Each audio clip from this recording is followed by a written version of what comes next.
just kind of to recap. Yeah, ready? Yeah. All right. Now, bison today, this is a big deal. We've come a long way. Where are we at? Supposed to, you know how to do. Okay. All right, so lots of organizations have been working and are working to conserve bison. I chose the Interagency Bison Management Plan.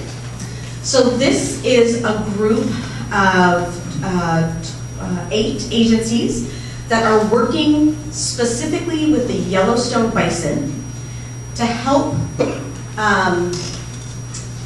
make decisions on managing the herd of bison that live in Yellowstone. So it takes all 8 of them because there are tribal entities, there are state entities, there are federal entities, there's the Park Service, there's forestry, all of them trying to come to the same page and making decisions on what do we do about the bison that are in the park, but also leave the park. Why is that such a big deal? Couple of things. For the National Park Service, Yellowstone itself is the only place in the United States where bison have lived continuously since prehistoric times. Yellowstone alone in the US, okay? So they take that really seriously, and the Yellowstone population, not only have they been there since prehistoric times, they are the largest herd that we have on public land that have not hybridized.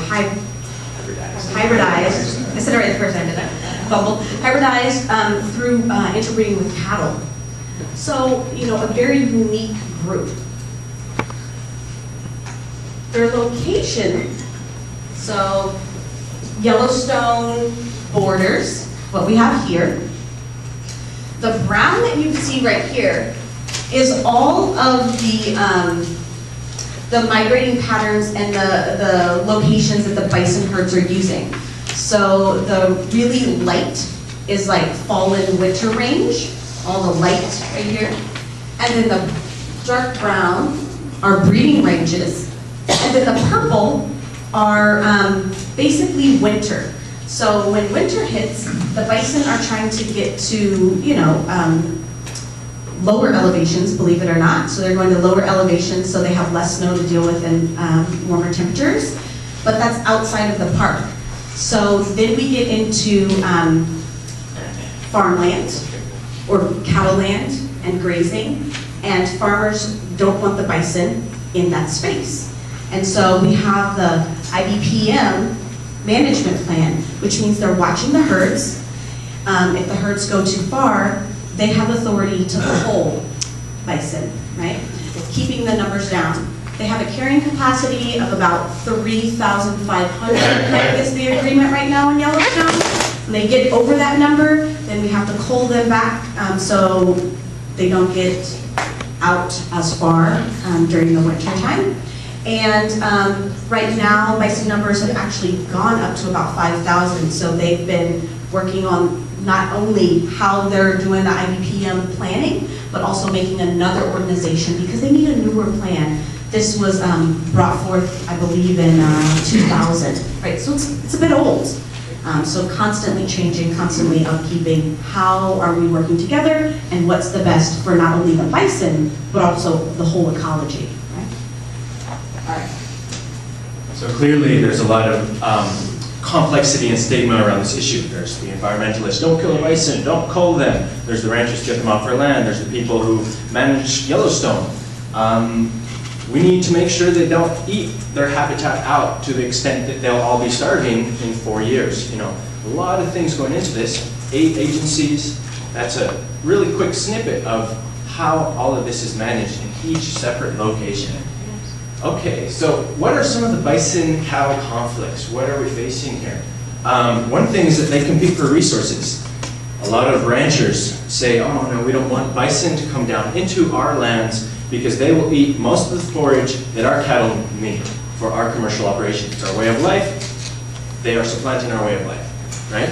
A study was done in the in the Henry Mountains of Utah, where there's a couple thousand bison. to see exactly how much of the food is actually shared between these species. Okay, so they studied the impact, the forage impact that bison made on cattle forage, and the forage impact that lagomorphs made on cattle. Lagomorphs, jackrabbits, rabbits, small ruminants like that. They turned out to have a 34.1% forage reduction in the total forage that cattle consumed. Bison had a 13.7% reduction in the total forage that cattle consumed.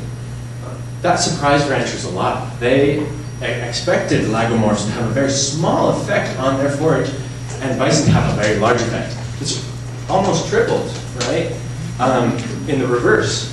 So this is one example, right, a very specific example of how it's really important to understand many diverse aspects of an environment, both in the food levels and the trophic levels of animals that sustain a human and natural balance, right? So one thing that this suggested to the ranchers is they should no longer control the population of wolves and coyotes, because they're the ones that eat lagomorphs, keeping their populations at bay and eating less of the forage that they need for their economic, right, their business. It's all tied up, the ecology, the business. Very exciting. Another really good example of the current conflict between bison and cattle is brucellosis. Okay, so brucellosis is it's a livestock disease. It can be transmitted, or it can be it can affect cattle, wild bison, and also elk. There are no known cases of brucellosis being passed from a bison to cattle, ever, in the history of all of them being together. Never from bison to cattle. It has happened from elk to cattle, but that's about it. So what happens basically, it's carried in the female, and it causes an abortion of the fetus, and so it's only in the fetal tissue. And so when we do a lot of reading and all the conflict between Yellowstone and the Yellowstone bison specifically, and all the cattle ranchers around, they're saying that the only reason why brucellosis hasn't been passed from the bison to the cattle is because of the management and how controlled we are with it. That has some contention around it, because they're in the same space. It's never happened. There's a lot of research. There are a lot of people that are putting time into it. But this is Yellowstone's most complex resource issue that's happening, the bison brucellosis in the cattle industry. So that's another, yes?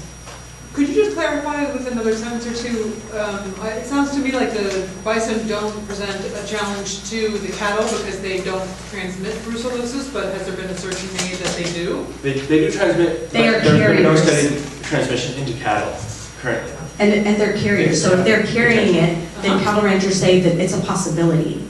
And until we can prove 100%, which right now they're doing tons of research, and they're working on basically a plan to quarantine positive females. If they quarantine them through full cycle and they're negative, then they can stay. If they end up positive, right now what's happening is all positive cases are being culled out. They can't actually be shipped out of the area. It's against law unless it's for research purposes.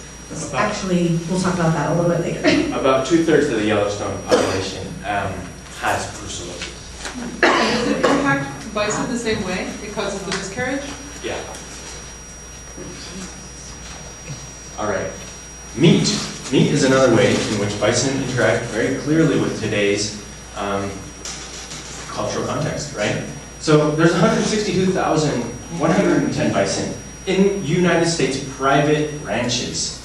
There are 34,000 in wild herds. That is 5 times more bison on ranches than there are in the wild. So to speak, wild, right? Because they're really extensively managed by all these organizations. Why aren't there so many more bison in ranches and private facilities than in the wild? Any ideas? For food, because we eat them, right? We kill over 61,000 bison a year for consumption, all right? The USDA has made a rule, and I have many speculations onto why, but no true confirmations of these speculations, to add no hormones or antibiotics into any bison. Commercially produced for meat, nothing. No hormones, no antibiotics.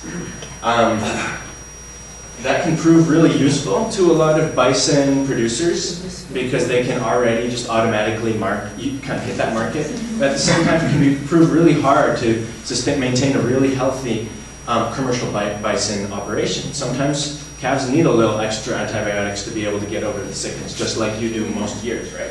So it's a positive and a negative for how private bison herds are managed. So they have a leaner beef, about 1/5 the amount of fat per gram than cattle, and they have a lot, maybe double the amount of protein per gram than cattle, right? So it's, a lot of people are like, oh yeah, it's the new health food fad. A lot of people are like, there's no hormones, so we should eat only bison and no beef. Other people are, they're pretty extensively managed on grass, on rangeland. All of them are grown on grass. There's no kind of weird feedlot situation with bison, except that there are more and more bison being grain-fed these days.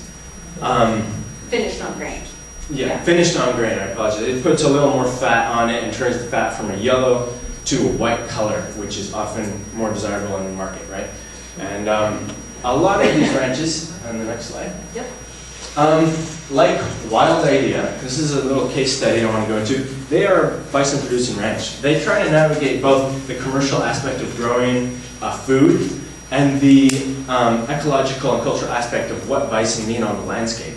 The founder of this this organization made a ranch that was dedicated to establishing health on the plains, right? Bison are an essential part of it, and soon we're going to talk about the ecology of how they interact with the plains. And that was his vision, right? How do the bison both grow and produce meat? They drive out here with a mobile feed slaughterhouse, and at the same time sustain the plains and make a healthier environment. That's the question we're going to answer soon, and a question that commercial operations struggle with all the time. Okay, so bison are both a heritage, a cultural heritage, as we just saw, but they're also a keystone, an ecological heritage. What is a keystone species? It's a species which other species depend on, and without which a lot of the environment would drastically change. All right, so I used to, actually, a little background. I'm really interested in this. I used to be a rancher. I used to be a range rider, and I used to pay very close attention to how ruminants impacted the landscape. Okay, so I ran around on my horse, and I'd look at streams, and I'd look at grass, and that's a little bit of what we're going to do right now. I'll tell you why it's really important, not only relating to bison, but kind of a little more globally, all right? So, can anybody, I want opinions. Which piece of land looks healthier? Exclosure or outside of the exclosure? Outside. Outside looks healthier. Oh, great job, guys. You're on your way to become rangeland ecologists. Inside the exclosure, there are no grazers. This was a 5-year study done in Tibet. This is a picture of it. They had a bunch of exclosures such as this one. Inside, we can see senescence. A lot, that means death of plant matter. A lot of growth, and very little diversity. It's hard to see with the screen, but each plant is uniquely one plant. Outside the plant, there's a whole bunch more texture. Little plants, pretty well grazed down. They found over this 5-year course that with grazers present, diversity was substantially higher, growth was substantially more, and many aspects of ecological function work a lot better in the presence of grazers. Right, here's another one. where bison are sitting right outside a really, a small enclosure with tall grass, and this is all kind of munched down, right? What do we think about this one? They're waiting for the door to open. They're waiting for it to open. You know, I guarantee you, if we opened the imaginary gate in this thing, the bison would not want to go in there. When a plant grows to a really tall degree, it has less proteins and less non-structural carbohydrates than a plant that's really young and nice and you know, the new buds, right? So they're nutritionally quite efficient for them and have a lot more cellulose. Maybe one of those big males would go in there and munch on that roughage, right? Okay. So what's the big deal about grasslands, rangelands? Here's two of our awesome educators and one of our awesome twigs measuring grass. You want to tell us a little bit about that? Felicia? Okay, so Katie and I went to Yellowstone, and this particular project right here, we're working with the lead bison biologist, and so our project was to count grass. I was like, really? So we have this frame, and Daniel's holding this thin metal rod, and we slide it down. There's numbers along this and holes, so we slide it straight down into the grass, and every grass blade that is touching that metal rod is counted, whether it's touching way down here by the soil or way up here, because there are tall patches and short patches. So we're counting those, and we're keeping track. You'll also notice that Katie's standing right next to an exclosure, so that we're looking sometimes at how much grass is in the exclosure, how much grass is right outside the exclosure, and they're comparing them. So we were helping with research that the National Park Service was doing for bison. We also did transects and looked at amount of manure and defecation and how fresh is it, where are they spending their time. So all that is really relative research for managing the bison. That doesn't sound so exciting. Counting grass. I think they also collected, washed, and counted the grass matter inside of feces. A lot of stuff goes into this. But how can such small, minute study turn into such big ecological implications, right? So, what's the big deal? Soil organic nitrogen and carbon. Sounds really boring. I'll tell you why it's not in a second. Water storage and percolation. Rangelands and grasslands are about 70% of this planet's landmass. That means that cities account for like 0.05% of land use, agriculture accounts for about 5 to 10%. A huge amount is rangeland. So they're very volatile. Rangelands can quickly turn into deserts and can quickly turn into forests. They're extremely fragile environments. And disturbance is something that will constantly be impacting any biosphere. And how do rangelands interact with disturbance, and what does diversity inside of that rangeland mean for disturbance regimes? And then how does this all look globally? All right? This is all about bison, by the way. Don't forget. Before we go, I know we're getting into like the nitty-gritty, right? The little blades of grass. Right here is a bison wallow. Bison wallows are really important to the ecology, and you'll see that it's rain, so when you look at it closer, you're going to see that it's wet inside here, so it creates vernal pools, which is really awesome. And then you're getting different growth around the edges because of the way it collects water. Okay, on to the next thing. All right, what do you see here? Here, there is an oak tree, our national tree, as I just learned, actually. I heard it say, I didn't know that before. Luckily, I put that slide in. Okay, this is roots that reach down maybe about 4 feet for the deepest root. These are very common prairie plants and the root system. All right, and this is, what is this, like 20 feet down, and most of them are reaching that amount. A lot of trees don't have taproots, a lot of prairie plants do. Just look at that for a second. Think what that actually means, practically. All right? So this is what it means practically. Grasslands on one side and forests on the other. Soil organic carbon. So carbon is a macronutrient, nitrogen is a macronutrient. They're both in the air. They're both things that are causing global warming right now. Right? We all know that. So grasslands have more than 75% of their soil organic carbon stored underground. And that's just not a foot underground, that's 5 to 10 feet underground or more, all right? Forests have less than 25% of their soil organic carbon underground. Obviously, in the previous slide, we could see a visual representation of this. The forest has their organic carbon up on their leaves and their, whatever those things are on trees, their trunks. Right?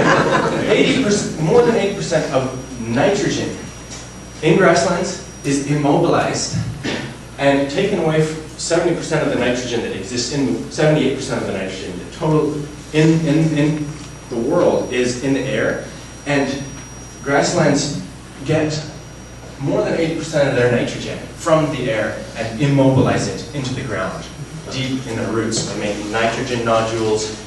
That makes nitrogen available for other plants' growth, all these small little species to eat all kinds of stuff. Forests have less than 55% of their nitrogen from the air, and which is immobilized into the ground, right? So carbon and nitrogen are added to usable cycles of flow and to very stable soil organic matter in grasslands. This makes it possible, I'm contrasting, forests have most of their nitrogen and carbon above ground. If you chop the forest down, it's gone. If it burns down, it's gone. If a huge flood comes in, leaching happens very easily. In grasslands and rangelands, they're not so they're not as easily lost, those big nutrients, which are very important on a global scale, okay? Tilling is a danger, burning is a danger, only in forests, flooding is a danger in forests, overgrazing is a danger in grasslands and rangelands. Keep this in mind. So that brings us to volatility, right? How easily something can turn from one thing to another. In grasslands, they have a couple options. One is they're overgrazed. One of the most common ecological bad things happening in the world today